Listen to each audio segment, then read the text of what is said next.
Dulu dihina tetangga karena miskin, kini kupamerkan 2 mobil mewah ketika pulang kampung. Halo Bunda. Apa kabar Bunda semuanya? Sebelum masuk ke ceritanya, jangan lupa subscribe terlebih dahulu ya.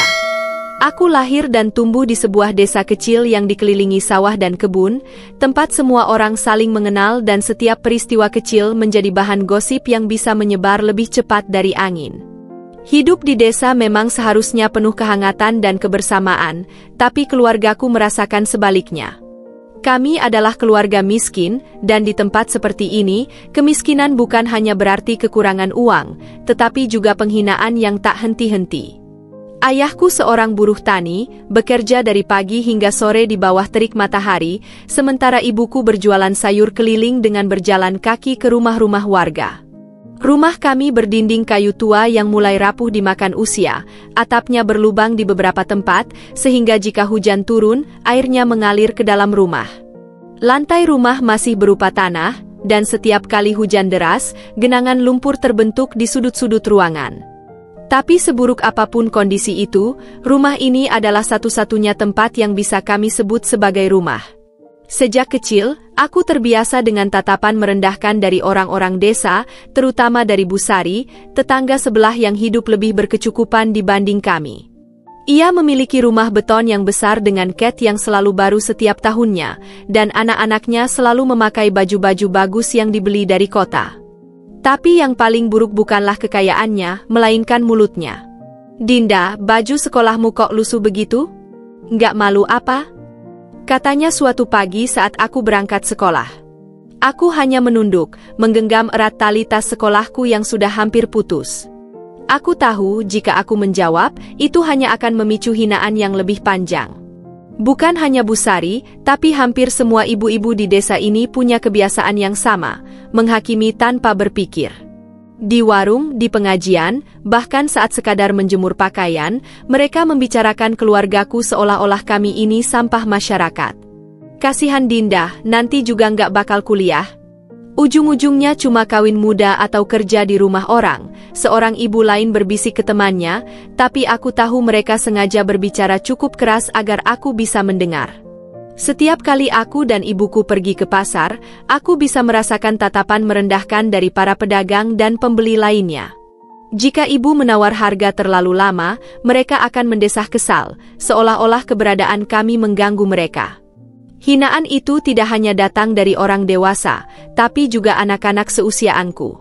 Aku ingat suatu hari saat aku duduk di kelas 5 SD, aku diajak bermain ke rumah salah satu teman sekelasku. Saat aku melangkah masuk, ibunya langsung menariknya dan berbisik cukup keras, "Jangan sering main sama anak itu. Keluarganya susah, nanti kamu ke bawah susah juga."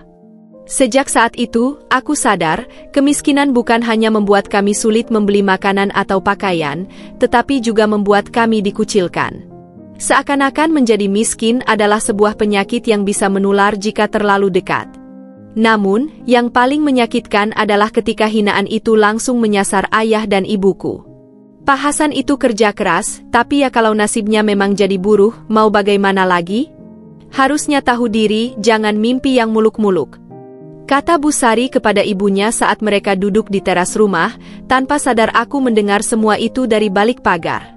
Aku berlari pulang dengan air mata mengalir di pipi. Aku mendapati ibuku sedang duduk di dapur, mencuci beras dengan air yang dihemat agar cukup untuk seminggu. Aku memeluknya erat. "Bu, kenapa orang-orang jahat sama kita?" tanyaku masih terisak. Ibuku hanya mengelus rambutku dan tersenyum tipis. "Jangan dengarkan mereka, Nak. Hidup kita memang susah sekarang, tapi kalau kamu mau berusaha, suatu hari mereka yang akan terdiam." Saat itu, aku belum sepenuhnya mengerti arti kata-kata ibu. Tapi satu hal yang aku tahu pasti, aku tidak mau selamanya hidup seperti ini. Aku tidak mau selamanya dihina. Aku akan membuktikan bahwa mereka salah. Malam itu, ketika aku sudah dewasa, aku duduk di depan rumah, menatap langit yang dipenuhi bintang. Angin malam bertiup pelan, membawa suara jangkrik dan sesekali bunyi kodok dari sawah di belakang rumah. Aku menghela napas panjang, membiarkan pikiranku melayang ke masa depan yang masih terasa jauh dan samar. Aku tahu satu hal dengan pasti, aku tidak ingin selamanya tinggal di desa ini. Aku tidak ingin hidupku berakhir seperti ibu, yang setiap hari harus berkeliling menjajakan sayur sambil menahan hinaan orang-orang, atau seperti ayah, yang bekerja keras di bawah terik matahari hanya untuk mendapatkan upah yang tidak seberapa. Sejak kecil, aku sudah terbiasa mendengar kata-kata yang meremehkan. Seolah-olah kemiskinan adalah kutukan yang tidak bisa diubah, dan aku tidak berhak untuk bermimpi lebih tinggi dari keadaan keluargaku. Tapi aku menolak untuk percaya itu. Aku ingin keluar dari lingkaran ini. Aku ingin membuktikan bahwa aku bisa lebih dari sekadar anak si Hasan buruh tani. Setelah lulus SMA, aku tahu bahwa aku harus mengambil keputusan besar. Aku tidak punya uang untuk melanjutkan kuliah di kampus ternama seperti anak-anak lain di desa ini. Beberapa dari mereka berangkat ke kota dengan bangga, sementara orang tua mereka menceritakan kepada tetangga bahwa anak mereka akan menjadi sarjana dan mengangkat derajat keluarga. Aku hanya bisa diam, menahan iri. Aku juga ingin kuliah. Aku juga ingin sukses. Tapi bagaimana caranya, jika untuk makan saja keluargaku masih harus berhemat setiap hari? Aku mulai berpikir untuk merantau ke Jakarta. Kota yang sering disebut sebagai tempat mengubah nasib, kota yang katanya bisa membuat orang miskin jadi kaya, atau sebaliknya. Aku tidak punya kenalan di sana, tidak punya uang banyak, tapi aku punya tekad yang lebih besar dari rasa takutku. Aku tahu bahwa jika aku tetap tinggal di desa ini, aku akan terus dihina dan tidak akan pernah berkembang. Suatu malam, aku memberanikan diri berbicara dengan orang tuaku. Aku duduk di lantai rumah yang dingin, di depan ayah dan ibu yang sedang menghitung hasil dagangan hari itu. "Bu, ayah, aku ingin merantau ke Jakarta." Ayah langsung menghentikan gerakannya, menatapku dengan raut wajah terkejut. Ibu juga terlihat kaget, tapi tidak langsung berbicara. "Jakarta itu keras, nak. Kamu mau kerja apa di sana?" tanya ayah, suaranya tenang tapi penuh kekhawatiran. Aku menggigit bibir, mencari kata-kata yang tepat. Aku tidak tahu pasti apa yang akan aku lakukan di sana, tapi aku tahu bahwa aku harus pergi. Aku akan cari pekerjaan apa saja ya. Aku nggak mau selamanya hidup miskin. Aku nggak mau terus dihina orang-orang di sini, jawabku, suaraku bergetar. Ibu menatapku lama, matanya berkaca-kaca. Aku tahu bahwa ia juga merasakan sakit yang sama setiap kali mendengar orang-orang menghina keluarga kami. Aku tahu bahwa ia juga ingin aku memiliki kehidupan yang lebih baik. "Kamu yakin bisa bertahan di sana sendirian?" tanyanya lirih. Aku mengangguk tegas. "Aku tidak akan menyerah, Bu. Aku akan bekerja keras. Aku akan mengubah nasib kita." Setelah malam panjang penuh diskusi, akhirnya ayah dan ibu mengizinkanku pergi. Dengan berat hati, mereka mengumpulkan sedikit tabungan yang mereka miliki untuk bekal perjalananku. Itu bukan jumlah yang besar, tapi cukup untuk membayar ongkos bus dan makan selama beberapa hari pertama di Jakarta. Keesokan harinya, aku mulai bersiap. Aku hanya membawa satu tas berisi beberapa potong baju dan satu pasang sepatu yang masih layak dipakai. Tidak ada barang mewah, tidak ada uang berlimpah, hanya harapan dan tekad yang kupeluk erat. Ketika hari keberangkatan tiba, aku berdiri di depan rumah, menatap setiap sudutnya. Aku tahu aku akan merindukan tempat ini, meskipun penuh dengan kenangan pahit. Aku berpamitan kepada ayah dan ibu, yang matanya berkaca-kaca menahan tangis. Saat aku berjalan menuju terminal, beberapa tetangga memperhatikanku dengan tatapan meremehkan. "Mau ke Jakarta? Halah, nanti juga pulang lagi. Nggak ada orang miskin yang bisa sukses di sana," kata salah seorang ibu dengan senyum sinis. Aku tidak menoleh. Aku tidak peduli. Aku hanya melangkah maju, menuju bus yang akan membawaku ke kehidupan yang baru. Aku tahu perjalanan ini tidak akan mudah, tapi aku juga tahu bahwa aku lebih kuat dari yang mereka kira. Aku akan kembali ke desa ini suatu hari nanti, bukan sebagai orang yang gagal, tetapi sebagai seseorang yang telah membuktikan bahwa kemiskinan bukanlah akhir dari segalanya. Jakarta menyambutku dengan hiruk-pikuk yang membuatku terdiam sejenak di terminal bus. Orang-orang berjalan dengan terburu-buru, klakson kendaraan saling bersahutan, dan udara terasa panas menyengat. Aku menggenggam erat tasku, mencoba menenangkan diri. Ini bukan desa kecil tempat semua orang saling mengenal. Di sini, aku hanyalah satu dari ribuan orang yang berjuang untuk bertahan hidup. Aku tidak punya tempat tujuan yang pasti. Aku hanya berbekal alamat kontrakan seorang kenalan jauh dari desa yang katanya bisa membantuku mendapatkan pekerjaan. Setelah bertanya sana-sini, akhirnya aku menemukan kontrakan itu, sebuah rumah petak kecil di gang sempit, dengan dinding yang sudah mulai retak dan cat yang mengelupas. Aku mengetuk pintu dengan ragu, dan seorang wanita paruh baya membukakan pintu. "Oh, kamu Dinda? Ya ampun, anaknya Pak Hasan ya?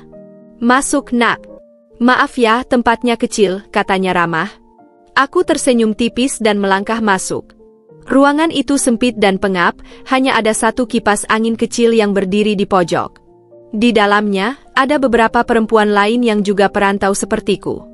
Mereka menyapaku dengan ramah, tetapi aku bisa melihat kelelahan di mata mereka. Aku tahu, hidup di sini pasti tidak mudah. Keesokan harinya, aku mulai mencari pekerjaan.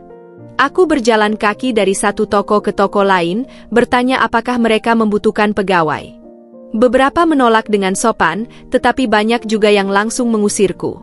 "Kami butuh pengalaman, bukan anak kampung yang baru datang," kata seorang pemilik toko dengan nada kasar. Aku menahan air mata dan terus berjalan. Kaki mulai pegal, perut mulai lapar, tetapi aku tidak ingin menyerah. Aku masuk ke sebuah restoran kecil dan bertanya kepada pemiliknya, seorang pria tua yang tampak lebih ramah daripada yang lain. "Kamu mau kerja?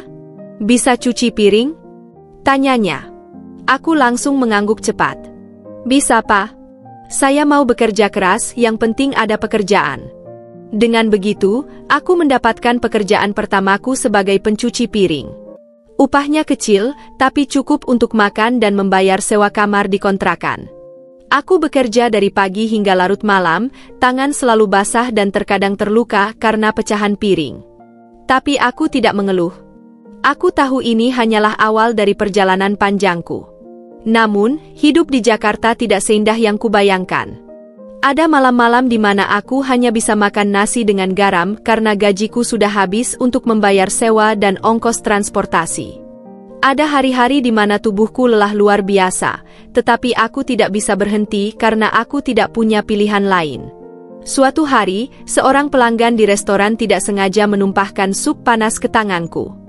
Aku meringis kesakitan, tetapi pemilik restoran hanya berkata, "Jangan banyak drama. Bersihkan dan lanjut kerja." Aku menggigit bibir, menahan tangis. Aku ingin pulang, ingin menyerah, tetapi aku tahu aku tidak bisa. Aku sudah berjanji pada diriku sendiri bahwa aku akan bertahan, tidak peduli seberapa keras hidup ini. Saat malam tiba dan aku kembali ke kontrakan, aku menatap langit dari jendela kecil kamar. Aku ingat kata-kata ibuku sebelum aku berangkat, "Jangan menyerah, nak. Hidup boleh sulit, tapi selama kamu berusaha, Tuhan pasti membuka jalan." Aku menghela napas panjang dan mengepalkan tangan. Aku tidak boleh menyerah.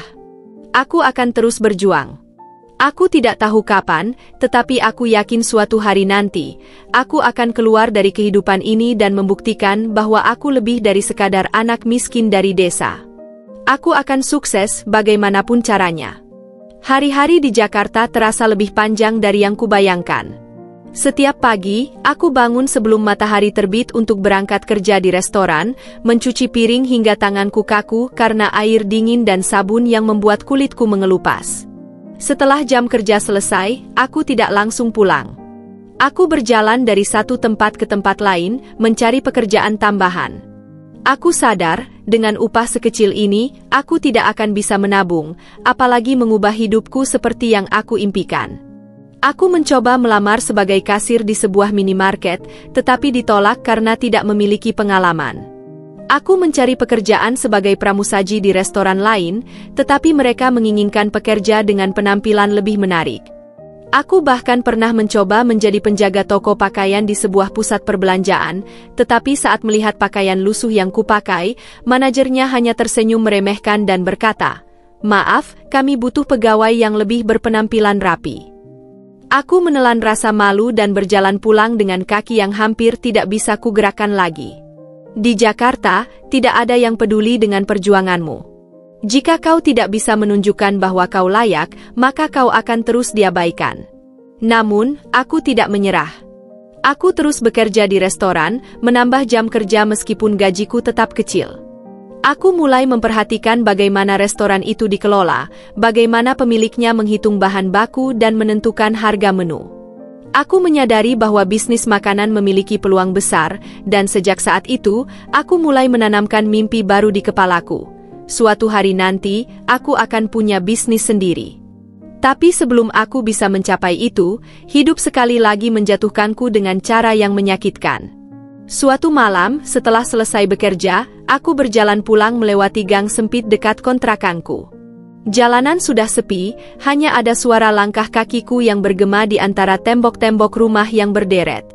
Aku terbiasa melewati gang ini setiap malam, jadi aku tidak merasa takut, sampai tiba-tiba, dua orang pria muncul dari kegelapan. "Mau kemana, Neng?" Salah satu dari mereka menyeringai, mendekatiku dengan langkah santai tapi mengancam. Jantungku berdetak kencang. Aku mencoba berbalik, tetapi pria yang satunya lagi sudah berdiri di belakangku, menghalangi jalan. "Jangan takut, kita cuma mau ngobrol," katanya dengan nada main-main, tetapi matanya mengatakan hal sebaliknya. Aku tahu apa yang akan terjadi jika aku tidak segera bertindak. Dengan sekuat tenaga, aku berteriak dan berlari menerobos salah satu dari mereka. Aku merasakan tangan kasar mencengkram lengan bajuku, tetapi aku meronta sekuat tenaga dan terus berlari tanpa menoleh. Aku tidak peduli kemana aku berlari, yang penting aku harus keluar dari gang itu. Aku baru berhenti ketika sampai di jalan besar yang masih ramai dengan kendaraan. Nafasku tersengal, tubuhku gemetar, tetapi aku selamat. Air mata menggenang di mataku, bukan hanya karena ketakutan, tetapi juga karena kenyataan bahwa hidup ini benar-benar keras dan tidak memberi ruang untuk kelemahan. Malam itu, aku tidak bisa tidur. Aku merenung, mempertanyakan keputusanku untuk datang ke Jakarta. Apakah ini semua sepadan? Aku bekerja siang malam, menahan hinaan dan penolakan, hanya untuk berakhir dalam situasi yang hampir menghancurkan hidupku. Namun, di tengah semua kelelahan dan ketakutanku, aku kembali mengingat tujuan awal kedatanganku. Aku tidak datang ke Jakarta untuk menyerah. Aku tidak ingin kembali ke desa dengan tangan kosong, mendengar orang-orang seperti Bu Sari menertawakanku karena gagal. Aku menghapus air mataku dan menatap langit-langit kamar kontrakan yang sempit. Tidak, aku tidak akan menyerah. Aku akan menemukan cara untuk bertahan. Aku akan bangkit lagi, tidak peduli seberapa keras dunia mencoba menjatuhkanku. Aku sudah terlalu jauh untuk kembali. Aku berjanji pada diriku sendiri, mulai besok, aku akan berjuang lebih keras. Jika satu pintu tertutup, aku akan mencari pintu lain. Jika tidak ada jalan, aku akan membuat jalanku sendiri. Aku tidak akan membiarkan kehidupan mengalahkanku. Pagi itu, aku bangun dengan tubuh yang masih terasa lelah, tetapi ada semangat baru dalam hatiku. Aku tidak ingin terus-menerus terjebak dalam pekerjaan kasar dengan upah rendah. Aku tahu bahwa jika ingin sukses, aku harus mencari peluang lain, sesuatu yang bisa memberiku lebih banyak kebebasan dan penghasilan yang lebih baik. Namun, di mana aku bisa memulainya? Sambil berjalan ke tempat kerja, aku mengamati sekeliling. Jakarta adalah kota yang sibuk, penuh dengan orang-orang yang berjuang untuk bertahan hidup. Aku melihat pedagang kaki lima yang menjajakan makanan di pinggir jalan, ibu-ibu yang berjualan gorengan di depan rumah, dan anak-anak muda yang membawa termos berisi kopi untuk dijual kepada pekerja kantoran. Aku mulai berpikir, mungkin aku juga bisa melakukan sesuatu seperti itu. Di restoran tempatku bekerja, aku mulai memperhatikan lebih banyak hal. Aku mengamati cara koki memasak, bagaimana bahan baku dikelola, dan bagaimana pemilik restoran menghitung keuntungan. Aku menyadari satu hal, makanan adalah kebutuhan utama semua orang. Selama orang masih makan, bisnis kuliner tidak akan pernah mati. Setelah bekerja, aku duduk di dapur kecil kontrakanku, menatap uang hasil kerjaku yang hanya cukup untuk bertahan beberapa hari ke depan. Aku harus melakukan sesuatu. Aku tidak bisa terus-menerus bekerja seperti ini tanpa ada kemajuan. Aku memutuskan untuk mencoba berjualan makanan kecil-kecilan. Dengan sisa uang yang kupunya, aku membeli bahan-bahan sederhana. tepung, pisang, minyak goreng, dan gula. Aku ingin menjual pisang goreng di depan kontrakan, melihat apakah ada orang yang tertarik membelinya. Keesokan harinya, setelah pulang kerja, aku langsung menyiapkan daganganku. Aku menggoreng pisang dengan hati-hati, memastikan warnanya keemasan dan renyah. Dengan modal meja kecil dan kardus sebagai alas, aku mulai menjual daganganku. Awalnya, tidak banyak orang yang membeli. Beberapa hanya lewat tanpa melirik, beberapa lainnya bertanya harga lalu pergi. Aku mulai merasa cemas, tetapi aku tetap berdiri di sana, berharap ada yang datang. Setelah beberapa jam, seorang ibu tetangga kontrakan membeli beberapa potong pisang goreng. Aku tersenyum lebar, merasa sedikit lega. Pisang gorengnya enak, Dek. Besok jual lagi ya? Katanya setelah mencicipi. Aku mengangguk penuh semangat. Meski baru satu pelanggan, setidaknya ini adalah awal. Aku terus berjualan setiap malam setelah bekerja, sedikit demi sedikit mulai mendapat pelanggan tetap. Uang yang kudapat memang tidak banyak, tetapi cukup untuk menambah pemasukan. Namun, masalah datang ketika pemilik kontrakan mulai mengeluh. Dinda, kamu nggak bisa jualan di sini. Ini tempat tinggal, bukan tempat usaha. Kalau ketahuan pemilik tanah, kita semua bisa diusir, katanya dengan nada khawatir. Aku terdiam, merasa kecewa. Aku baru saja menemukan sedikit harapan, tapi sekarang aku harus mencari tempat lain untuk berjualan. Aku menghela napas panjang, mencoba mencari solusi. Akhirnya, aku memutuskan untuk berjualan di depan minimarket yang tidak jauh dari kontrakan. Aku tahu aku harus berani mengambil risiko. Dengan meja lipat kecil, aku kembali menjajakan pisang goreng di sana. Awalnya, aku takut diusir, tetapi ternyata pegawai minimarket tidak keberatan. Bahkan, beberapa dari mereka mulai menjadi pelanggan tetapku. Hari-hari berlalu dan jualanku mulai berkembang. Aku mulai menambah variasi, menjual tahu isi dan risoles. Setiap malam, aku semakin sibuk, tetapi aku tidak mengeluh. Aku merasa ini adalah langkah pertama menuju perubahan besar dalam hidupku. Di tengah kesulitan, aku menemukan peluang. Aku mulai percaya bahwa selama aku mau berusaha, selalu ada jalan. Jakarta memang keras, tetapi aku lebih keras. Aku tidak akan menyerah sampai aku benar-benar berhasil. Hari-hariku kini semakin sibuk. Setelah selesai bekerja di restoran, aku langsung menuju tempat jualanku di depan minimarket. Setiap malam, aku berdiri berjam-jam, melayani pelanggan dengan senyuman meskipun tubuhku seringkali terasa lelah luar biasa. Namun, rasa lelah itu tidak sebanding dengan kepuasan yang kurasakan saat melihat daganganku habis terjual. Setiap lembar uang yang kudapatkan adalah bukti bahwa aku semakin dekat dengan mimpiku. Namun, hidup tidak pernah berjalan mulus. Satu malam, aku baru saja selesai menata dagangan ketika seorang pria berbadan besar dengan wajah garang datang menghampiri. Aku tidak mengenalnya, tetapi dari caranya berdiri dengan tangan bersedekap dan tatapan tajam, aku tahu dia bukan pelanggan biasa. "Kamu jualan di sini tanpa izin, ya?" Tanyanya dengan nada dingin. Aku menelan ludah. "Saya cuma jualan kecil-kecilan, Pak. Saya nggak mengganggu siapa-siapa." Dia tertawa kecil, tetapi tawanya lebih terdengar seperti ancaman. "Ini tempat ada yang ngatur. Kalau kamu mau tetap jualan di sini, harus bayar uang keamanan setiap minggu." Jantungku berdegup kencang.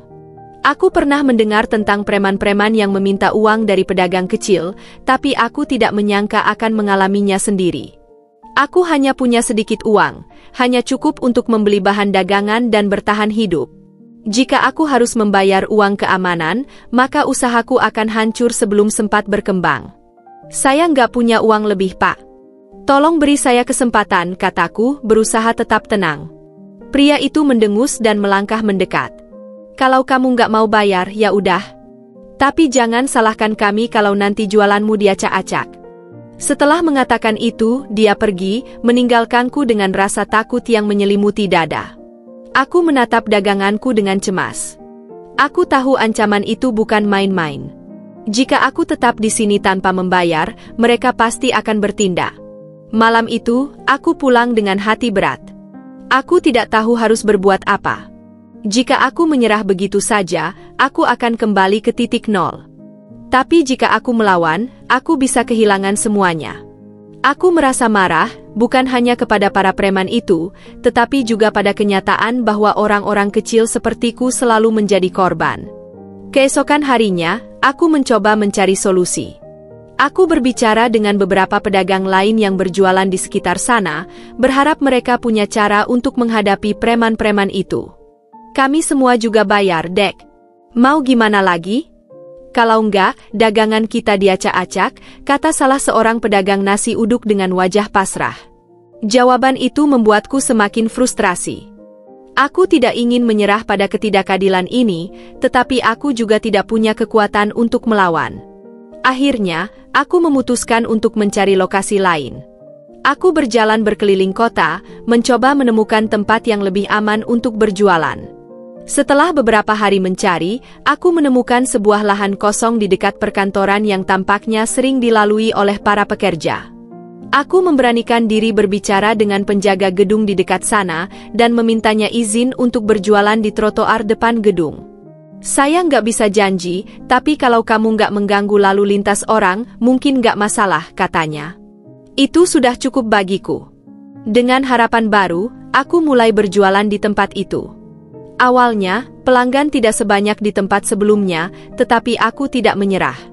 Aku mulai menawarkan daganganku kepada para pegawai kantoran yang lewat, memberikan mereka tester gratis agar mereka tertarik mencoba. Perlahan-lahan, jualanku mulai laris lagi.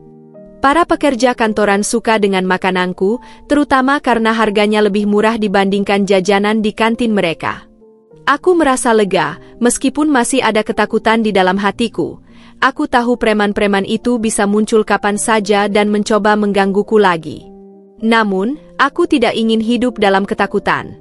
Aku sudah melewati banyak kesulitan sejak datang ke Jakarta, dan aku tidak akan mundur sekarang. Aku berjanji pada diriku sendiri bahwa aku akan terus maju, tidak peduli seberapa besar rintangan yang harus kuhadapi. Aku mulai berpikir lebih jauh. Aku tidak bisa selamanya berjualan di pinggir jalan. Aku harus punya tempat sendiri, usaha yang lebih stabil. Aku ingin memiliki warung atau kedai kecil, di mana aku bisa menjalankan bisnis dengan lebih aman dan nyaman. Malam itu, aku kembali duduk di kamar kontrakan, menatap uang hasil jualanku yang semakin bertambah sedikit demi sedikit. Ini mungkin masih jauh dari impianku, tetapi aku tahu aku sudah berada di jalur yang benar. Aku tersenyum kecil dan berbisik pada diri sendiri, ini baru permulaan. Aku akan membuat sesuatu yang lebih besar. Jakarta mungkin telah menguji kesabaranku dengan berbagai cobaan, tetapi aku tidak akan membiarkan kota ini mengalahkanku. Aku datang ke sini bukan untuk menyerah, aku datang untuk menang. Hari-hari berlalu, dan aku semakin terbiasa dengan ritme hidup yang sibuk. Pagi hingga sore, aku bekerja di restoran, lalu malamnya aku berjualan di trotoar dekat perkantoran. Tubuhku seringkali lelah, tetapi hatiku tetap bersemangat. Setiap keping uang yang kudapatkan adalah bukti kerja kerasku, bukti bahwa aku semakin dekat dengan impianku. Namun, meskipun aku sudah berpindah lokasi jualan, aku tetap dihantui oleh rasa takut. Aku tahu preman-preman itu bisa muncul kapan saja. Aku sudah melihat banyak pedagang kecil seperti aku yang diperas hingga mereka terpaksa menutup usaha mereka. Aku tidak ingin itu terjadi padaku. Aku mulai berpikir lebih jauh. Aku tidak bisa selamanya berjualan di pinggir jalan. Jika aku ingin berkembang, aku harus mencari cara agar bisnis ini bisa lebih besar dan lebih stabil. Tapi bagaimana caranya? Aku hanya punya modal yang sangat terbatas. Malam itu, setelah menghitung uang hasil jualanku, aku mulai membuat rencana. Aku harus menemukan cara agar bisnisku bisa lebih berkembang tanpa terlalu bergantung pada lokasi fisik. Aku mulai memperhatikan pelanggan-pelangganku, mencoba memahami kebiasaan mereka. Kebanyakan dari mereka adalah pegawai kantoran yang sibuk dan tidak punya banyak waktu untuk membeli makanan di tempat. Sebuah ide muncul di kepalaku. Bagaimana jika aku mulai menawarkan layanan pre-order? Aku bisa menerima pesanan melalui WhatsApp dan mengantarkan makanan langsung ke kantor mereka. Dengan begitu, mereka tidak perlu repot keluar mencari makanan, dan aku juga tidak perlu khawatir kehilangan pelanggan jika suatu hari nanti aku harus pindah lagi. Keesokan harinya, Aku mulai mencoba rencana itu. Aku mencetak selebaran kecil berisi nomor WhatsAppku dan menawarkannya kepada pelanggan tetapku. Sekarang saya menerima pesanan lewat WA, jadi kalau Bapak Ibu ingin pesan duluan, nanti saya siapkan dan langsung antar ke kantor, kataku dengan penuh harap. Awalnya, hanya sedikit orang yang tertarik. Tapi setelah beberapa hari, pesanan mulai berdatangan. Mereka menyukai ide ini karena lebih praktis dan menghemat waktu mereka. Aku mulai bangun lebih awal untuk menyiapkan pesanan sebelum berangkat kerja, lalu mengantarkan makanan sebelum mulai berjualan di trotoar. Bisnisku mulai berkembang, dan aku mulai melihat harapan baru. Namun, di tengah semangatku yang membara, aku kembali dihadapkan pada cobaan yang mengancam segalanya. Suatu malam, ketika aku baru saja selesai berjualan, seorang pria tak dikenal datang menghampiriku. Wajahnya keras dan penuh bekas luka, matanya tajam menatapku. "Kamu pikir bisa lari dari kami?" katanya dengan suara dingin. Jantungku berdegup kencang. Aku mengenali pria itu. Dia adalah salah satu anak buah preman yang dulu memintaku membayar uang keamanan. Aku mencoba bersikap tenang. "Saya cuma jualan kecil-kecilan, Pak. Saya nggak ganggu siapa-siapa." Dia tertawa sinis. "Di Jakarta, nggak ada yang bisa jualan gratis. Semua ada aturannya." Aku tahu apa yang dia maksud. Dia ingin aku membayar mereka, meskipun aku sudah berpindah tempat. Aku menelan ludah, berusaha mencari cara agar bisa keluar dari situasi ini. Saat itu, aku melihat beberapa pegawai kantor yang menjadi pelanggan tetapku sedang berjalan keluar dari gedung. Salah satu dari mereka, Pak Anton, seorang pria paruh baya yang sering membeli makananku, melihat ke arahku dan mendekat. "Ada masalah, Dinda?" tanyanya dengan nada khawatir. Preman itu langsung melirik ke arah Pak Anton dan orang-orang lainnya. Dia tampak ragu sejenak, lalu mendekatkan wajahnya padaku dan berbisik, "Jangan pikir kamu bisa kabur selamanya. Kami akan kembali."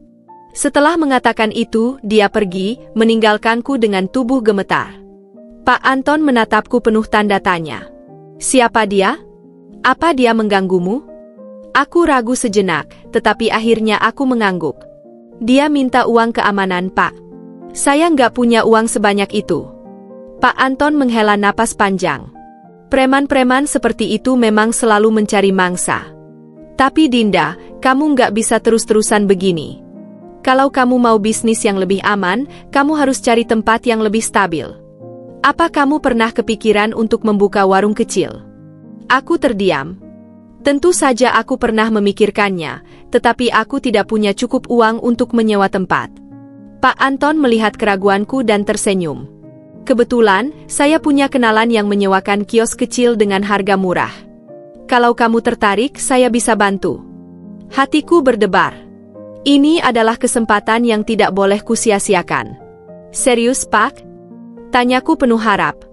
Pak Anton mengangguk. "Tentu. Kamu sudah bekerja keras. Saya yakin kamu bisa sukses kalau punya tempat sendiri."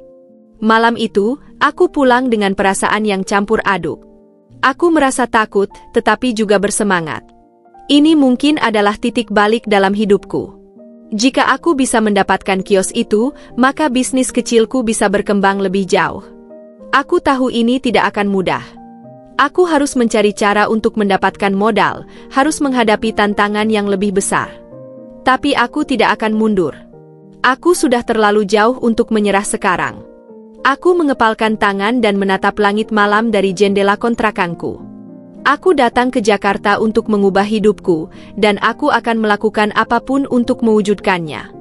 Ini adalah awal dari sesuatu yang lebih besar, awal dari mimpiku yang akhirnya mulai terlihat nyata. Setelah percakapan dengan Pak Anton, pikiranku terus dipenuhi oleh satu hal, kios kecil yang bisa menjadi awal dari perubahan besar dalam hidupku. Aku tahu ini adalah kesempatan yang jarang datang, tetapi aku juga sadar bahwa mendapatkan kios tidaklah mudah. Aku harus memiliki modal yang cukup dan saat ini, tabunganku masih jauh dari cukup untuk menyewa tempat, apalagi membeli peralatan yang dibutuhkan.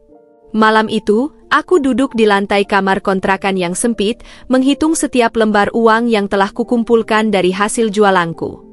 Jumlahnya masih sangat sedikit dibandingkan biaya sewa kios yang ditawarkan Pak Anton. Aku menarik napas panjang, mencoba mencari cara agar bisa mendapatkan tambahan modal dalam waktu singkat.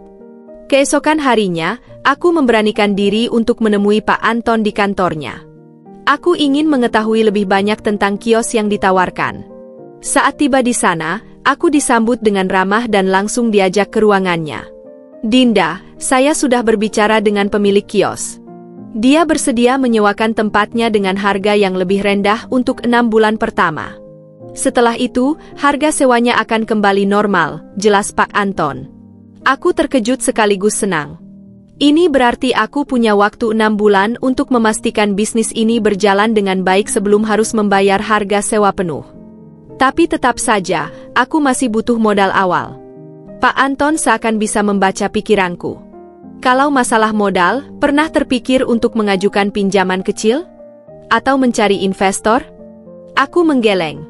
Saya tidak tahu harus mulai dari mana, Pak. Saya juga takut berhutang, takut nanti tidak bisa membayar. Pak Anton tersenyum. Berhutang itu bukan masalah, selama kamu yakin bisa mengelolanya dengan baik.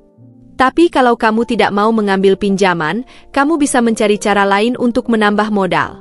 Mungkin dengan menambah jam kerja atau mencari mitra usaha. Aku pulang dengan banyak hal yang kupikirkan. Aku tidak ingin mengambil pinjaman jika tidak benar-benar mendesak, jadi aku harus mencari cara lain. Aku memutuskan untuk memperbanyak jam kerja di restoran, meskipun itu berarti aku akan semakin kelelahan. Selain itu, aku juga mulai mencoba menjual makanan dalam jumlah lebih banyak, menawarkan pesanan dalam jumlah besar ke beberapa kantor yang mungkin tertarik. Aku mulai mengetuk pintu kantor-kantor kecil di sekitar tempatku berjualan, menawarkan menu sederhana yang bisa dipesan dalam jumlah banyak untuk acara atau rapat. Awalnya, banyak yang menolak, tetapi aku tidak menyerah. Aku terus mencoba hingga akhirnya salah satu kantor bersedia memesan 50 porsi gorengan dan nasi kotak untuk sebuah pertemuan. Hari itu, aku bekerja lebih keras dari sebelumnya. Aku bangun sebelum subuh untuk menyiapkan pesanan, memasak dalam jumlah besar, dan memastikan semuanya rapi sebelum diantar. Meskipun melelahkan, aku merasa puas. Aku tahu bahwa setiap pesanan besar seperti ini akan membantuku mendekati mimpiku sedikit demi sedikit. Dalam beberapa minggu, pesanan mulai bertambah. Beberapa kantor mulai tertarik untuk memesan makanan dariku secara rutin. Aku bahkan mendapat pelanggan tetap yang setiap pagi memesan beberapa porsi gorengan dan kopi untuk dibawa ke kantor. Uang yang kukumpulkan semakin banyak, dan setelah beberapa bulan, aku akhirnya memiliki cukup modal untuk menyewa kios kecil yang ditawarkan Pak Anton. Dengan penuh semangat, aku menandatangani perjanjian sewa dan mulai merencanakan segalanya. Aku ingin kios ini menjadi lebih dari sekadar tempat jualan gorengan. Aku ingin menjadikannya warung makan kecil yang nyaman, tempat orang-orang bisa menikmati makanan sederhana dengan harga terjangkau. Aku mulai membeli peralatan seadanya, mencari pemasok bahan makanan yang lebih murah tetapi tetap berkualitas, dan merancang menu yang lebih bervariasi. Namun, di tengah kebahagiaan itu, cobaan lain datang menghampiri. Seorang pria yang tidak asing bagiku tiba-tiba muncul di depan kios baruku. "Wah, sekarang sudah punya tempat sendiri ya?" katanya dengan nada sinis. Aku menoleh dan melihat pria itu, preman yang dulu mengancamku di tempat jualan lama. Jantungku berdegup kencang, tetapi aku berusaha untuk tetap tenang. "Kamu pikir pindah tempat bisa bikin kamu bebas? Kami masih menguasai area ini," katanya lagi, menatapku tajam. Aku menatapnya tanpa gentar. "Saya sudah bayar sewa tempat ini secara resmi. Saya tidak punya kewajiban membayar uang keamanan ke siapapun." Pria itu tertawa kecil. "Jangan sombong, Dinda. Kami cuma minta bagian kecil dari keuntunganmu. Kalau nggak mau bayar, jangan salahkan kami kalau warungmu nanti kena masalah." Aku merasakan amarah membakar dadaku. Aku sudah bekerja keras untuk mencapai titik ini, dan aku tidak akan membiarkan siapapun menghancurkannya. Kalau kalian berani mengganggu usaha saya tidak akan diam. Saya akan melapor ke polisi. Saya juga punya banyak pelanggan dari kantor-kantor sekitar sini. Jika terjadi sesuatu pada warung ini, mereka pasti akan tahu siapa pelakunya, kataku tegas. Pria itu menatapku lama sebelum akhirnya mendengus dan pergi tanpa berkata apa-apa. Aku tahu ini belum selesai, tetapi setidaknya untuk saat ini, aku berhasil mempertahankan hakku. Malam itu, aku duduk di dalam kios kecilku yang masih kosong, tetapi penuh dengan harapan. Aku telah melalui banyak hal untuk sampai di sini, dan aku tahu perjalanan ini masih panjang. Tapi satu hal yang pasti, aku tidak akan mundur. Aku akan terus maju, menghadapi setiap rintangan, dan membuktikan bahwa aku bisa sukses tanpa harus tunduk pada siapapun. Aku tersenyum, menatap papan nama kecil yang baru saja kupasang di depan kios.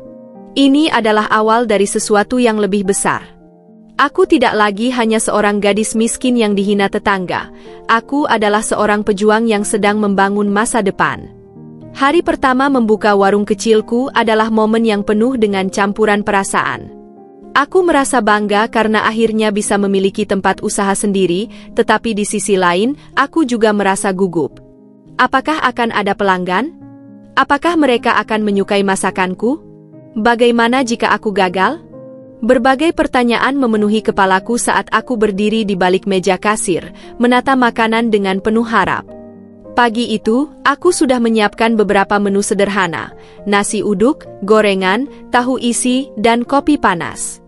Aku ingin memberikan yang terbaik, jadi aku memasak dengan hati-hati, memastikan semuanya terasa lezat dan hangat ketika pelanggan datang. Aku berdiri di balik etalase kecil, menunggu dengan penuh harap. Pelanggan pertamaku adalah seorang ibu yang bekerja di salah satu kantor dekat warungku. Nasi uduknya satu ya Mbak, katanya sambil tersenyum. Aku bergegas menyajikan pesanan dengan hati yang berdebar. Saat dia mencicipi suapan pertama, aku memperhatikan wajahnya dengan cemas. Namun, begitu melihatnya mengangguk puas, aku merasa lega. Enak, Mbak. Saya bakal sering ke sini, katanya. Setelah itu, pelanggan mulai berdatangan satu persatu. Ada pegawai kantoran yang mampir untuk sarapan, ada tukang ojek yang berhenti sebentar untuk membeli kopi dan gorengan, bahkan ada beberapa orang yang penasaran karena melihat warung baruku. Aku sibuk melayani mereka dan sebelum aku sadar, waktu sudah menunjukkan pukul 10 pagi dan hampir semua makananku habis. Aku tidak bisa menahan senyum. Ini adalah awal yang bagus. Aku merasakan kepuasan yang luar biasa melihat orang-orang menikmati makananku. Selama beberapa hari berikutnya, warungku mulai dikenal dan memiliki pelanggan tetap. Beberapa orang bahkan mulai memesan makanan dalam jumlah banyak untuk acara kantor mereka. Namun, seperti biasa, ketika segalanya mulai berjalan dengan baik, ujian baru datang menghadang. Suatu sore, saat aku sedang merapikan warung setelah jam makan siang, tiba-tiba seorang pria datang dengan wajah serius. Dia mengenakan kemeja rapi, tetapi dari sikapnya, aku bisa melihat bahwa dia membawa kabar buruk. Selamat siang, Mbak. Saya dari Dinas Ketertiban Kota. Saya dapat laporan bahwa warung ini berdiri tanpa izin usaha, katanya sambil menunjukkan sebuah surat. Darahku langsung berdesir. Aku tahu aku belum memiliki izin usaha resmi, tetapi aku tidak menyangka akan ada laporan seperti ini. Tapi, Pak, saya menyewa tempat ini secara resmi. Saya membayar sewa setiap bulan, kataku, berusaha tetap tenang. Petugas itu menghela napas. Betul, Mbak, tapi usaha yang berjualan makanan seperti ini harus memiliki izin dari Dinas Kesehatan dan izin usaha resmi. Kalau tidak, kami bisa menutup warung ini. Hatiku mencelos. Aku baru saja memulai, dan sekarang aku harus menghadapi ancaman penutupan? Aku menelan ludah.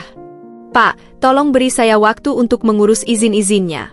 Saya baru buka, saya belum sempat mengurus semuanya. Petugas itu menatapku sejenak sebelum akhirnya mengangguk. Baiklah, saya kasih waktu 2 minggu. Kalau dalam waktu itu izin belum ada, warung ini harus tutup. Setelah petugas itu pergi, aku terduduk lemas. 2 minggu. Aku hanya punya waktu 2 minggu untuk mengurus semua perizinan, padahal aku bahkan tidak tahu harus mulai dari mana. Malam itu, aku menelepon Pak Anton dan menceritakan masalahku. Tenang, Dinda. Aku bisa membantumu mengurus izin. Tapi prosesnya tidak mudah, dan kamu butuh biaya tambahan untuk administrasi, katanya. Aku menghela napas panjang. Lagi-lagi masalah uang. Tabunganku sudah mulai menipis karena aku menggunakannya untuk modal awal. Tapi aku tidak punya pilihan. Jika aku ingin usahaku tetap berjalan, aku harus segera mengurus semuanya. Keesokan harinya, aku mulai mendatangi kantor dinas terkait untuk mengurus izin. Aku harus bolak-balik dari satu kantor ke kantor lain, mengisi banyak formulir, dan membayar beberapa biaya administrasi. Aku hampir menyerah ketika melihat betapa rumitnya proses ini, tetapi aku tahu aku tidak bisa mundur. Sambil terus menjalankan warung, aku mengurus izin sedikit demi sedikit. Aku mulai memahami bahwa dalam dunia usaha, tidak cukup hanya bekerja keras, kita juga harus memahami aturan dan sistem yang ada. Aku belajar banyak dari pengalaman ini, dan aku bertekad untuk memastikan bisnis ini berjalan dengan baik secara legal. Hari-hari berlalu dengan cepat dan akhirnya, tepat sebelum batas waktu yang diberikan, aku berhasil mendapatkan izin usahaku. Aku merasa lega saat menunjukkan dokumen itu kepada petugas yang datang memeriksa warungku. Baik, sekarang warung ini sudah legal. Kamu bisa lanjut berjualan, katanya sambil tersenyum. Aku nyaris menangis karena lega. Ini adalah salah satu tantangan terbesar yang harus kuhadapi, dan aku berhasil melewatinya. Saat aku berdiri di depan warungku, menatap papan nama yang terpampang di atasnya, aku merasa semakin yakin bahwa aku berada di jalur yang benar. Aku tidak hanya bertahan, aku berkembang. Aku telah melewati banyak rintangan, dan aku tahu masih akan ada tantangan di masa depan. Tapi satu hal yang pasti, aku tidak akan menyerah. Aku tersenyum, menyeka keringat di dahiku, dan kembali ke dalam warung untuk melayani pelanggan berikutnya. Aku bukan lagi gadis miskin yang dihina oleh tetangga. Aku adalah seorang pejuang yang sedang membangun masa depan yang lebih baik, satu langkah demi satu langkah. Setelah berhasil mengurus izin usaha, aku merasa seperti beban besar telah terangkat dari pundakku. Aku kini bisa bernapas lega dan fokus untuk mengembangkan warung makanku. Setiap pagi, aku bangun lebih awal dari biasanya, memastikan semua bahan makanan segar tersedia, mengatur meja dengan rapi, dan menyusun strategi agar lebih banyak pelanggan datang. Warung kecilku mulai ramai. Tidak hanya pelanggan tetap yang terus berdatangan, tetapi beberapa pegawai kantoran mulai merekomendasikan tempatku ke teman-teman mereka. Bahkan, ada satu perusahaan yang mulai rutin memesan catering untuk acara internal mereka. Aku tak pernah menyangka bahwa usaha kecil yang dulu dimulai dari jualan gorengan di trotoar kini mulai berkembang menjadi bisnis yang menjanjikan. Namun, seperti biasa, semakin tinggi aku melangkah, semakin besar tantangan yang menghadang. Suatu pagi, aku menemukan sesuatu yang membuatku marah. Salah satu pelanggan tetapku mengirim pesan, memperlihatkan selebaran yang disebarkan oleh warung pesaingku. Di dalam selebaran itu, mereka tidak hanya menawarkan harga lebih murah, tetapi juga menuliskan kata-kata yang jelas menargetkan usahaku. Kenapa makan di tempat yang mahal dan biasa saja, kalau bisa makan lebih murah dan lebih enak di sini? Aku tahu ini ditujukan untuk warungku. Mereka mencoba menjatuhkan bisnisku dengan cara yang tidak fair. Aku menghela napas panjang, mencoba menenangkan diri. Aku bisa saja membalas dengan cara yang sama, tetapi aku memilih untuk tidak melakukannya. Aku tahu bahwa satu-satunya cara untuk mengalahkan mereka adalah dengan tetap memberikan yang terbaik bagi pelangganku. Aku memutuskan untuk meningkatkan kualitas makanan dan pelayanan. Aku mulai menambahkan sistem pemesanan online yang lebih cepat, memastikan bahwa pelanggan tidak perlu menunggu lama untuk mendapatkan makanan mereka. Aku juga mulai bekerja sama dengan beberapa ojek online agar orang-orang bisa memesan makananku tanpa harus datang langsung ke warung. Perlahan, usahaku mulai membuahkan hasil. Pelanggan yang sempat pindah ke warung pesaingku mulai kembali. Mereka mengatakan bahwa meskipun harga di sana lebih murah, rasa makanannya tidak lebih enak dari yang kusajikan. Namun, aku tidak menyangka bahwa warung pesaingku tidak akan menyerah begitu saja. Suatu malam, saat aku sedang menutup warung, seseorang datang dengan wajah panik. Itu adalah salah satu pegawaiku yang baru saja pulang lebih awal. "Mbak Dinda, warung sebelah kayaknya ada masalah besar," katanya sambil terengah-engah. Aku mengernyitkan dahi. "Kenapa? Ada apa?" "Barusan ada pelanggan mereka yang keracunan makanan. Katanya ada beberapa orang yang muntah-muntah setelah makan di sana, dan sekarang mereka dibawa ke rumah sakit." Aku terkejut. Ini adalah kabar yang tidak kuduga. Keesokan harinya, berita tentang warung pesaingku menyebar dengan cepat. Orang-orang mulai takut untuk makan di sana, dan pelanggan yang sempat pindah mulai kembali ke tempatku. Aku tidak merasa senang melihat orang lain gagal, tetapi ini adalah pelajaran besar bahwa dalam usaha, kualitas tetaplah yang paling penting. Aku kembali ke warungku dengan perasaan lebih percaya diri. Aku tahu jalan yang kutempuh masih panjang, tetapi aku sudah membuktikan bahwa usaha yang dijalankan dengan niat baik dan kerja keras tidak akan mudah tumbang. Aku bukan lagi gadis miskin yang dihina. Aku adalah seseorang yang telah membuktikan bahwa aku bisa bertahan, berkembang, dan menang, tanpa harus menjatuhkan orang lain. Setelah insiden keracunan makanan di warung pesaingku, keadaan di warung makanku kembali stabil. Pelanggan yang sempat berpindah mulai berdatangan lagi, bahkan lebih banyak dari sebelumnya. Banyak dari mereka yang datang dengan cerita tentang bagaimana mereka kecewa dengan warung sebelah yang tidak menjaga kualitas makanan mereka. Hari-hariku semakin sibuk. Aku mulai mempertimbangkan untuk memperluas warung ini agar bisa menampung lebih banyak pelanggan. Selama ini, aku hanya memiliki beberapa meja sederhana, tetapi dengan jumlah pelanggan yang terus meningkat, tempat duduk seringkali tidak cukup. Aku tidak ingin mengecewakan mereka. Suatu malam, aku duduk di warungku yang sudah tutup, memikirkan langkah selanjutnya. Aku melihat sekeliling, membayangkan bagaimana jika aku bisa memperluas tempat ini, menambahkan beberapa dekorasi agar lebih nyaman. Aku ingin warung ini menjadi lebih dari sekadar tempat makan. Aku ingin menciptakan suasana yang membuat pelanggan betah. Namun, memperluas warung berarti aku membutuhkan modal tambahan. Uang tabunganku memang sudah cukup untuk menambah beberapa peralatan, tetapi untuk menyewa ruang tambahan atau merenovasi, aku masih kekurangan dana. Aku berpikir keras. Aku tidak ingin mengambil pinjaman bank jika belum benar-benar mendesak. Jadi, aku mulai mencari cara lain untuk mendapatkan tambahan modal. Keesokan harinya, aku berbicara dengan Pak Anton, pemilik tempat yang kusewa. Aku menanyakan apakah ada kemungkinan untuk memperluas warungku dengan menyewa lahan di sampingnya. Pak Anton tersenyum mendengar pertanyaanku. Dinda, aku sudah memperhatikan perkembangan warungmu. Aku kagum dengan kerja kerasmu. Aku sebenarnya punya lahan kecil di sebelah sini yang bisa kamu pakai. Jika kamu serius, aku bisa menyewakannya dengan harga yang tidak terlalu tinggi. Aku terkejut dan sekaligus senang. Ini adalah kesempatan besar. Tapi, Pak, saya masih butuh sedikit waktu untuk mengumpulkan modal, kataku jujur. Pak Anton mengangguk. Tidak apa-apa. Aku percaya padamu. Aku bisa memberikan waktu untuk membayar cicilannya. Yang penting kamu bisa terus menjalankan usaha ini dengan baik. Aku hampir tak percaya dengan kebaikan hati Pak Anton. Ini seperti jawaban atas doa-doaku selama ini. Aku langsung mulai merencanakan perluasan warungku. Hari-hari berikutnya, aku bekerja lebih keras dari sebelumnya. Aku mulai menabung lebih banyak, menyisihkan setiap keuntungan untuk biaya renovasi. Aku juga mulai mencari pemasok bahan makanan yang lebih murah, tetapi tetap berkualitas agar margin keuntunganku lebih tinggi. Tidak hanya itu, aku mulai memperkenalkan beberapa menu baru yang lebih menarik bagi pelanggan. Aku melakukan riset kecil-kecilan, bertanya kepada pelanggan apa yang mereka inginkan. Dari situ, aku menemukan bahwa banyak dari mereka ingin ada menu makan siang yang lebih bervariasi.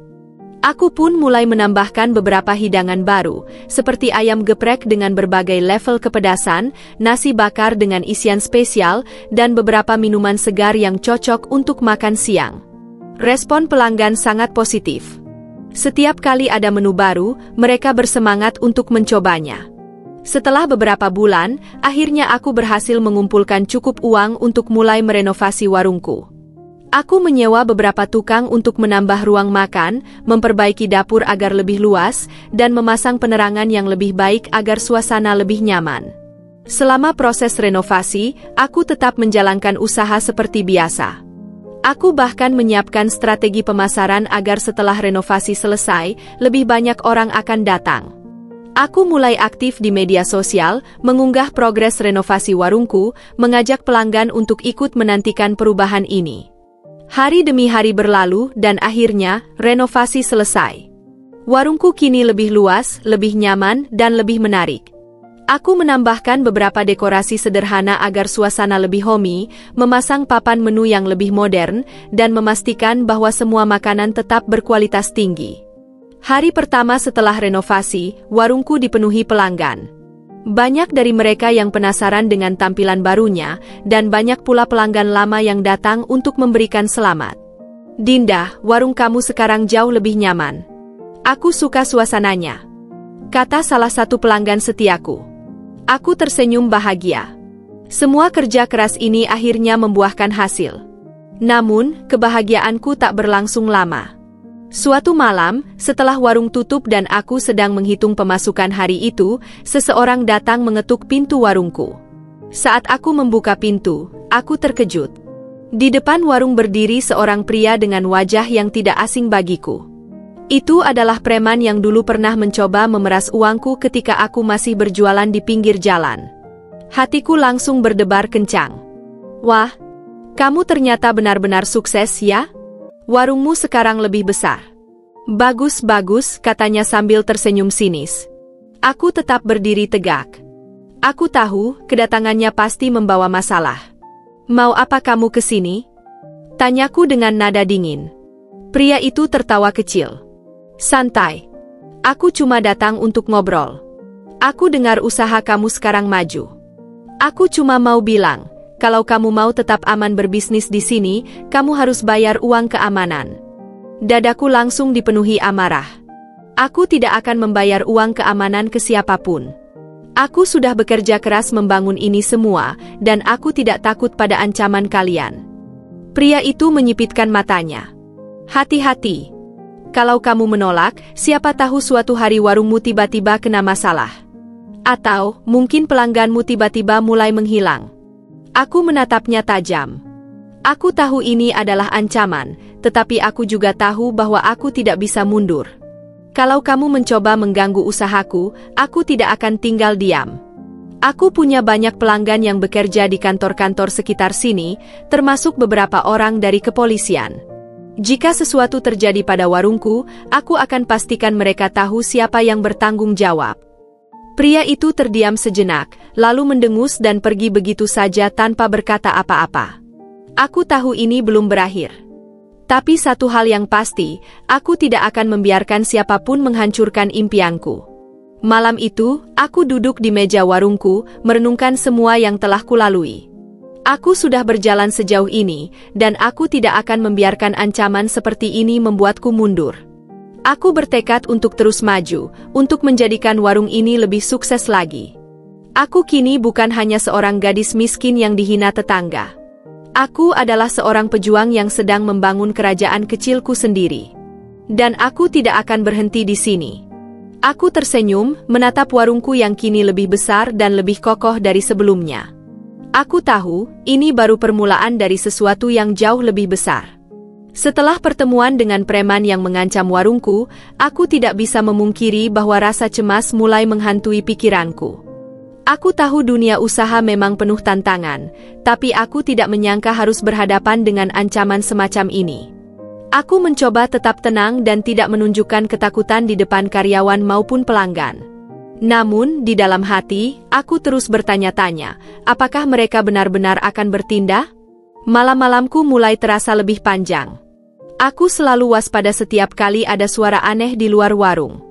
Bahkan, aku meminta salah satu pegawaiku, Rina, untuk pulang lebih awal karena aku tidak ingin ada yang terluka jika sesuatu terjadi. Aku juga mulai berpikir untuk memasang kamera CCTV di sekitar warung sebagai langkah pencegahan. Namun, ketakutanku menjadi kenyataan lebih cepat dari yang kuduga. Suatu pagi, ketika aku tiba di warung, aku menemukan sesuatu yang membuat darahku mendidih. Gerobak tempat aku menyimpan bahan makanan telah dirusak. Kaca etalase pecah berserakan di lantai, dan beberapa meja dibalikkan. Pemandangan itu membuatku terpaku di tempat. Aku merasakan kemarahan yang luar biasa. Ini bukan sekadar ancaman lagi, mereka benar-benar ingin menghancurkan usahaku. Aku langsung menelepon polisi untuk melaporkan kejadian ini. Aku tahu aku tidak bisa melawan mereka sendirian, tetapi aku juga tidak akan mundur. Ketika polisi tiba, mereka melakukan pemeriksaan di sekitar warung. Salah satu petugas bertanya apakah aku memiliki musuh atau seseorang yang mungkin ingin mencelakai bisnis ini. Aku menjelaskan tentang ancaman yang kudapatkan beberapa hari lalu dan untungnya, salah satu petugas mengenali nama preman yang kusebutkan. Kami sudah lama mengincar kelompok mereka, Bu Dinda. Kalau kamu bisa memberikan bukti yang lebih kuat, kami bisa segera bertindak, kata salah satu polisi. Aku menggigit bibir. Aku tidak memiliki bukti konkret, hanya pertemuan malam itu dan sekarang warungku yang dirusak. Tapi aku tidak ingin tinggal diam. Aku memutuskan untuk segera memasang kamera CCTV, dan aku juga meminta bantuan beberapa pelanggan yang bekerja di instansi pemerintahan untuk menyebarkan informasi ini. Ketika berita tentang warungku yang dirusak menyebar, aku mendapatkan dukungan yang luar biasa dari pelanggan setiaku. Beberapa dari mereka datang dan menawarkan bantuan, ada yang membantu membersihkan warung, ada yang menyumbangkan sedikit uang untuk memperbaiki kerusakan, dan ada juga yang memberikan saran agar aku memperkuat sistem keamananku. Yang lebih mengejutkan lagi, seorang pelanggan tetap yang bekerja sebagai pengacara datang menemuiku. Mbak Dinda, aku mendengar apa yang terjadi. Aku bisa membantu jika kamu ingin membawa masalah ini ke jalur hukum. Aku tahu bagaimana cara menghadapi orang-orang seperti mereka, katanya dengan serius. Aku merasa haru. Aku tidak pernah menyangka bahwa orang-orang di sekitarku begitu peduli dengan keadaanku. Aku selalu berpikir bahwa aku harus berjuang sendiri, tetapi kini aku sadar bahwa ada banyak orang yang siap berdiri di sisiku. Dengan bantuan pengacara itu, aku menyusun laporan yang lebih kuat dan menyerahkannya ke polisi. Tidak butuh waktu lama, beberapa hari kemudian, aku mendengar kabar bahwa kelompok preman yang mengancamku akhirnya ditangkap dalam operasi kepolisian. Aku menghela napas lega. Ini bukan hanya kemenangan untukku, tetapi juga untuk semua pedagang kecil yang sering menjadi sasaran intimidasi seperti ini. Setelah insiden itu, aku semakin bertekad untuk membuat warung ini lebih sukses. Aku tidak ingin perjuanganku sia-sia. Aku mulai melakukan promosi yang lebih gencar di media sosial, memperkenalkan lebih banyak menu baru, dan bahkan mulai menjajaki kemungkinan untuk membuka cabang baru. Aku juga mulai bekerja sama dengan beberapa influencer makanan di kota ini. Mereka datang ke warungku, mencicipi makanan, dan memberikan review positif di media sosial mereka. Hasilnya luar biasa, dalam waktu beberapa minggu, pelanggan semakin bertambah. Banyak orang yang datang karena penasaran setelah melihat ulasan mereka. Aku juga mulai menerima pesanan dalam jumlah besar untuk acara kantor dan keluarga. Setiap harinya, dapur warungku semakin sibuk. Aku bahkan harus merekrut lebih banyak pegawai untuk membantu di dapur dan melayani pelanggan. Setelah semua cobaan yang kulewati, hidupku kini berada di titik yang tak pernah aku bayangkan sebelumnya. Warungku bukan hanya sekadar tempat makan biasa. Ia telah berkembang menjadi bisnis yang sukses, dengan pelanggan yang terus bertambah setiap harinya. Aku bahkan telah membuka cabang baru di lokasi yang lebih strategis, mendekati area perkantoran agar lebih banyak orang yang bisa menikmati masakanku. Namun, di tengah kesibukan ini, aku sadar bahwa aku tidak bisa selamanya berada di tempat yang sama. Aku harus terus bergerak maju, terus berinovasi, dan mencari peluang baru agar aku tidak terjebak dalam zona nyaman. Aku ingin membuktikan bahwa perjuanganku tidak hanya berhenti di warung sederhana ini. Aku ingin membawa bisnis kulinerku ke level yang lebih tinggi. Malam-malamku kini kembali dipenuhi dengan rencana baru. Aku mulai mempelajari konsep restoran modern, melihat tren bisnis makanan yang sedang berkembang, dan mencari tahu bagaimana caranya memperluas usahaku tanpa kehilangan identitas awal yang membuat warung ini begitu dicintai pelanggan. Aku tidak ingin hanya menjadi pemilik warung makan, aku ingin menjadi pengusaha kuliner yang diperhitungkan. Salah satu ide yang terlintas di benakku adalah membuat restoran dengan konsep unik, di mana pelanggan bisa merasakan kenyamanan makan seperti di rumah, tetapi dengan sentuhan modern dan lebih elegan. Aku ingin tetap mempertahankan cita rasa khas yang membuat warungku terkenal, tetapi dengan suasana yang lebih eksklusif. Aku mulai menghubungi beberapa kenalan yang lebih berpengalaman di dunia bisnis. Aku berbicara dengan investor, bertemu dengan para chef profesional, dan mencari mentor yang bisa membantuku mewujudkan impian ini. Aku tahu ini bukan perjalanan yang mudah, tetapi aku sudah terbiasa dengan tantangan. Di tengah semua perencanaan ini, aku menghadapi tantangan yang cukup besar. Tidak semua orang percaya bahwa aku bisa membawa bisnis ini ke level berikutnya. Ada beberapa pihak yang meragukan kemampuanku, terutama karena latar belakangku yang sederhana. Dinda, kamu memang berbakat di dunia kuliner, tapi membuka restoran kelas atas itu berbeda dari mengelola warung. Persaingannya jauh lebih ketat, dan modal yang dibutuhkan sangat besar, kata salah satu kenalanku yang sudah lama berkecimpung di dunia bisnis. Aku memahami kekhawatirannya. Ini memang bukan langkah kecil. Tapi aku juga tahu bahwa aku tidak akan pernah berkembang jika aku terus bermain aman. Salah satu tantangan terbesar adalah mencari lokasi yang tepat untuk restoran ini. Aku ingin tempat yang strategis, tetapi harga sewa di area yang bagus sangat tinggi. Aku mulai melakukan riset, mencari lokasi yang bisa memberiku keseimbangan antara harga dan potensi pelanggan. Selain itu, aku juga harus mempertimbangkan modal awal. Aku telah mengumpulkan cukup banyak tabungan dari keuntungan warungku, tetapi untuk membuka restoran, aku tetap membutuhkan tambahan modal. Aku mulai mempertimbangkan untuk mencari investor atau mengambil pinjaman usaha. Keputusan ini tidak mudah. Aku tidak ingin mengambil langkah gegabah yang bisa membahayakan bisnis yang sudah susah payah kubangun. Aku harus memastikan bahwa setiap langkah yang kuambil sudah dipertimbangkan dengan matang. Di saat aku hampir merasa ragu dengan rencanaku, aku mendapat dorongan semangat dari orang-orang terdekat. Mbak Dinda, aku percaya kamu bisa. Aku sudah melihat bagaimana kamu membangun semuanya dari nol. Kamu bukan orang yang mudah menyerah, kata Rina, pegawaiku yang sudah bekerja denganku sejak awal. Kata-kata itu membuatku tersadar bahwa aku tidak sendiri. Ada banyak orang yang mendukungku, yang percaya pada kemampuanku. Aku tidak boleh mengecewakan mereka, apalagi mengecewakan diriku sendiri. Dengan semangat baru, aku mulai bergerak lebih cepat. Aku mengajukan proposal bisnis ke beberapa investor yang tertarik dengan konsep restoranku.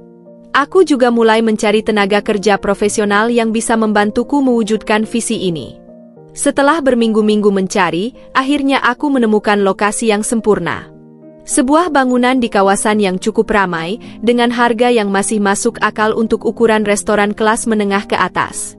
Aku langsung mengamankan tempat itu dan mulai merancang desain interior yang sesuai dengan konsep yang kuinginkan. Renovasi berjalan selama beberapa bulan. Aku mengawasi setiap prosesnya dengan teliti, memastikan bahwa semua berjalan sesuai rencana.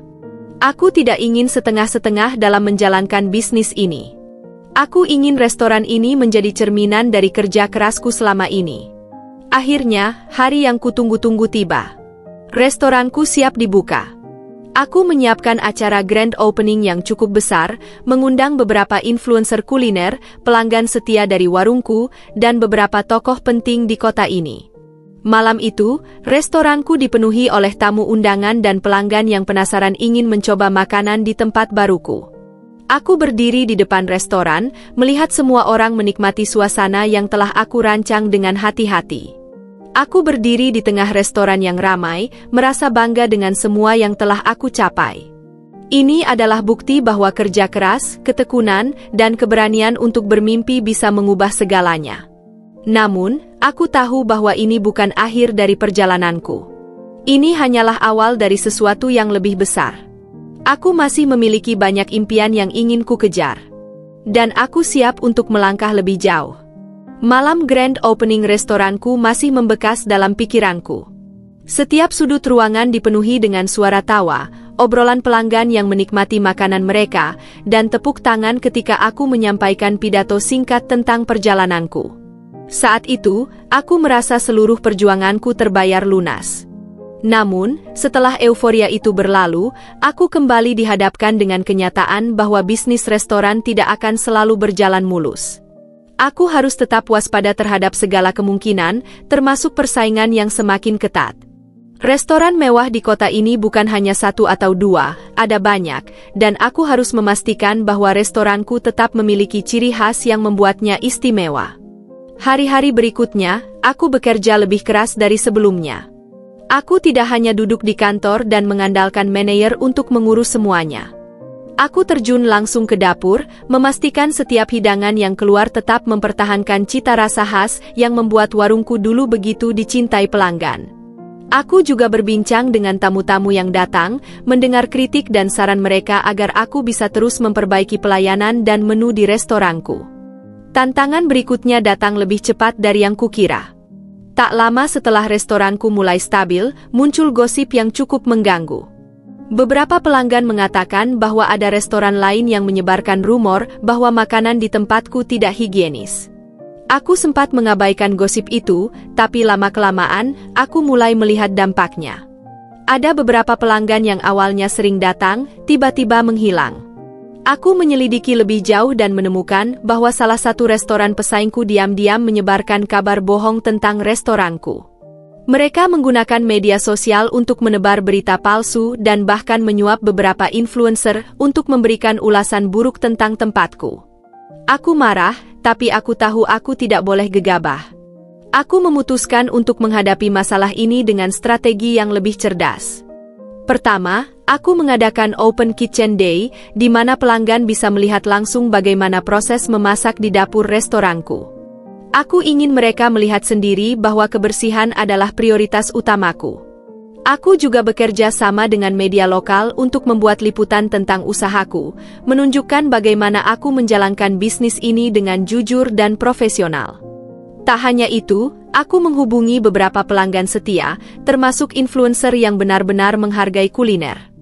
Aku mengundang mereka untuk datang kembali dan mencicipi menu baru yang aku siapkan. Mereka memberikan ulasan jujur, dan perlahan-lahan, reputasiku kembali pulih. Restoran pesaing yang berusaha menjatuhkanku mulai kehilangan kepercayaan pelanggan.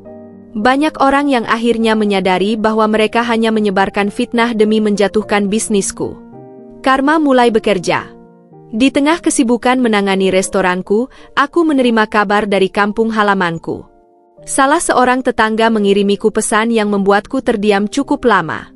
Bu Sari, wanita yang dulu paling sering menghina keluargaku, usahanya di desa mengalami kebangkrutan. Aku membaca pesan itu berulang kali, mencoba memahami apa yang sebenarnya terjadi. Aku tidak pernah berharap sesuatu yang buruk menimpa siapapun, bahkan orang yang dulu memperlakukanku dengan buruk. Tapi mendengar bahwa bisnis keluarganya bangkrut dan mereka kehilangan banyak aset membuatku teringat pada masa lalu. Menurut kabar yang kudapat, anak-anaknya yang dulu selalu dimanja mulai berkonflik karena masalah keuangan. Mereka terbiasa hidup dalam kemewahan, dan ketika bisnis keluarga mereka runtuh, mereka tidak tahu bagaimana harus bertahan. Bu Sari sendiri dikabarkan jatuh sakit karena stres. Aku berpikir lama sebelum memutuskan untuk kembali ke desa. Aku ingin melihat keadaan sendiri, bukan karena ingin menertawakan mereka, tetapi karena aku ingin tahu apakah mereka masih memiliki kebanggaan yang dulu begitu tinggi saat meremehkan orang lain. Beberapa hari kemudian, aku menyusun rencana untuk pulang. Namun, kali ini berbeda. Aku tidak pulang sebagai gadis miskin yang dulu mereka hina. Aku pulang sebagai seseorang yang telah membuktikan bahwa kerja keras bisa mengubah nasib. Aku membawa 2 mobil mewah yang kupersiapkan sebelum pulang kampung, satu untukku dan satu lagi untuk keluarga. Ketika mobilku memasuki jalanan desa, aku bisa merasakan tatapan para tetangga yang melihat kedatanganku. Mereka berbisik-bisik, mungkin tak percaya bahwa aku, Dinda yang dulu mereka pandang sebelah mata, kini kembali dalam keadaan yang jauh berbeda. Aku melihat Bu Sari duduk di depan rumahnya, wajahnya yang dulu penuh kesombongan kini tampak lebih tua dan letih. Saat aku turun dari mobil, mata kami bertemu. Ada banyak emosi yang tergambar di wajahnya, terkejut, malu, mungkin juga sedikit penyesalan. Dinda, kamu sudah sukses sekarang ya? Suaranya terdengar pelan, jauh dari nada angkuh yang dulu selalu ia gunakan saat berbicara padaku. Aku tersenyum tipis. Alhamdulillah Bu. Semua berkat kerja keras dan doa ibu saya. Aku bisa melihat matanya berkaca-kaca. Mungkin ia mengingat bagaimana dulu ia selalu merendahkan ibuku hanya karena kami miskin. Tak lama kemudian, beberapa tetangga lainnya berkumpul di sekitarku, memberikan selamat, bertanya tentang kehidupanku di perantauan. Mereka yang dulu enggan menyapaku kini mendekat dengan sikap yang jauh berbeda. Aku tahu bahwa mereka berubah bukan karena ketulusan, tetapi karena mereka melihat kesuksesanku. Aku tidak menyalahkan mereka. Aku sudah menerima bahwa dunia memang seperti ini. Orang-orang hanya menghargai kita ketika kita berhasil. Namun, aku tidak pulang untuk menyombongkan diri. Aku pulang untuk menunjukkan bahwa tidak ada yang mustahil dalam hidup ini. Bahwa hinaan dan cemoohan yang dulu mereka lontarkan tidak menghentikanku untuk meraih apa yang aku impikan. Aku duduk di teras rumah bersama ibuku, memandang langit sore yang mulai berubah warna. "Bu, kita sudah melewati banyak hal ya?" Tanyaku sambil menggenggam tangannya. Ibuku tersenyum lembut. "Iya, Nak. Dan kamu sudah membuktikan bahwa kerja keras lebih kuat daripada hinaan orang." Aku mengangguk. Aku tahu perjalananku belum selesai. Masih banyak impian yang ingin ku kejar. Tapi satu hal yang pasti, aku tidak akan pernah lagi membiarkan hinaan orang lain menentukan seberapa jauh aku bisa melangkah. Aku adalah Dinda, dan ini adalah kisah kebangkitanku. Sore itu, aku duduk di teras rumah bersama ibuku, menatap hamparan sawah yang membentang di kejauhan. Udara desa begitu segar, berbeda dengan hiruk-pikuk kota yang penuh dengan kesibukan dan ambisi. Tapi hari ini, ada sesuatu yang berbeda. Aku tidak lagi duduk di sini sebagai gadis miskin yang dulu dihina tetangga. Aku pulang sebagai seseorang yang telah membuktikan bahwa kerja keras dan kesabaran mampu mengubah takdir. Mobil-mobil mewahku masih terparkir di depan rumah. Aku melihat beberapa tetangga mencuri pandang, berbisik-bisik dengan raut wajah yang sulit ditebak. Sebagian dari mereka tampak canggung untuk menyapaku, mungkin karena malu dengan sikap mereka di masa lalu.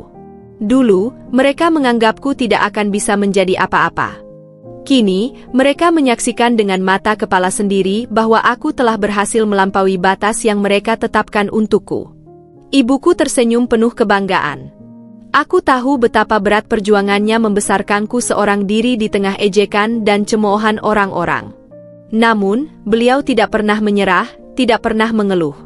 "Bu, kita akhirnya bisa melihat mereka menundukkan kepala, ya?" Tanyaku pelan, separuh bercanda. "Iya, Nak. Tapi ingat, kita tidak pernah diajarkan untuk merendahkan orang lain. Biarkan saja mereka sadar sendiri bahwa menghina orang lain itu bukan hal yang baik," jawab ibuku dengan lembut. Kata-kata ibuku membuatku tersadar. Aku memang pulang dengan membawa keberhasilan, tetapi bukan untuk membalas dendam. Aku pulang untuk menunjukkan bahwa tak ada yang mustahil dalam hidup ini. Bahwa hinaan dan cemoohan yang dulu mereka lontarkan tidak menghentikanku untuk mencapai impianku. Aku menatap ke rumah Bu Sari, wanita yang dulu paling keras menghinaku dan ibuku. Rumah itu tidak lagi semegah dulu.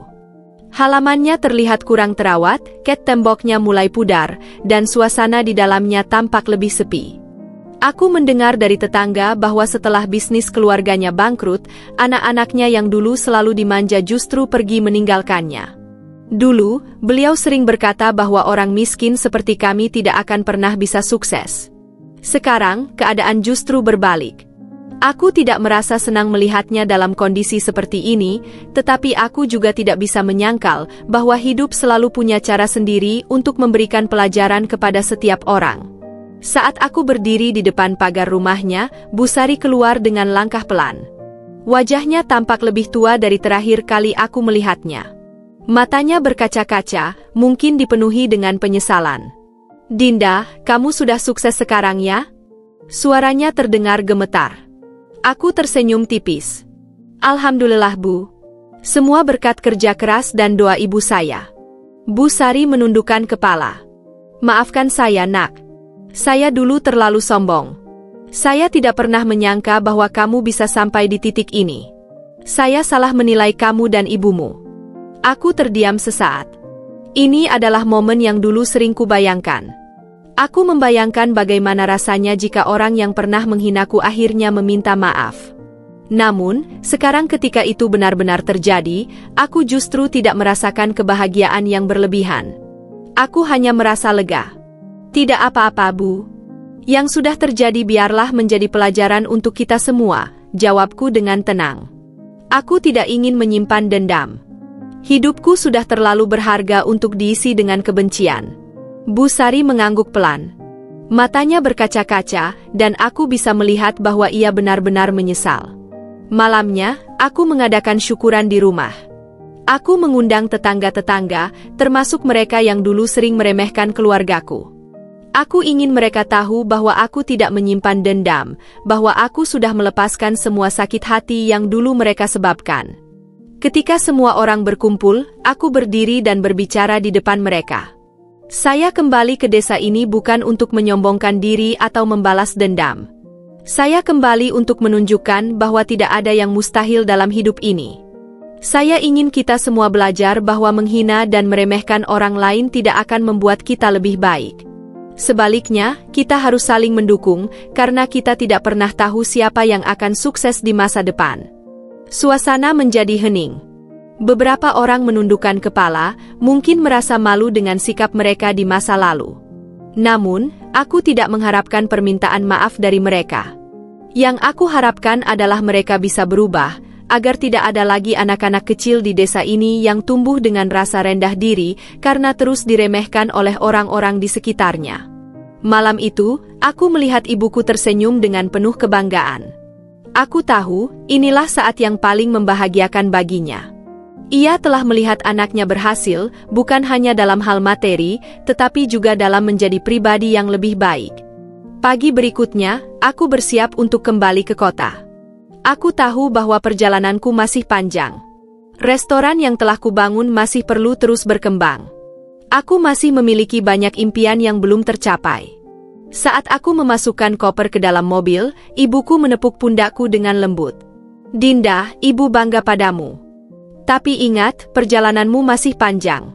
Jangan pernah berhenti bermimpi." Aku tersenyum dan memeluknya erat. "Aku janji, Bu. Aku tidak akan berhenti." Ketika mobilku melaju meninggalkan desa, aku melihat ke kaca spion, menyaksikan rumah masa kecilku yang semakin mengecil di kejauhan. Aku tahu bahwa aku akan kembali lagi suatu hari nanti, bukan sebagai orang yang dihina, tetapi sebagai seseorang yang telah membuktikan bahwa hinaan itu tidak menentukan masa depan seseorang.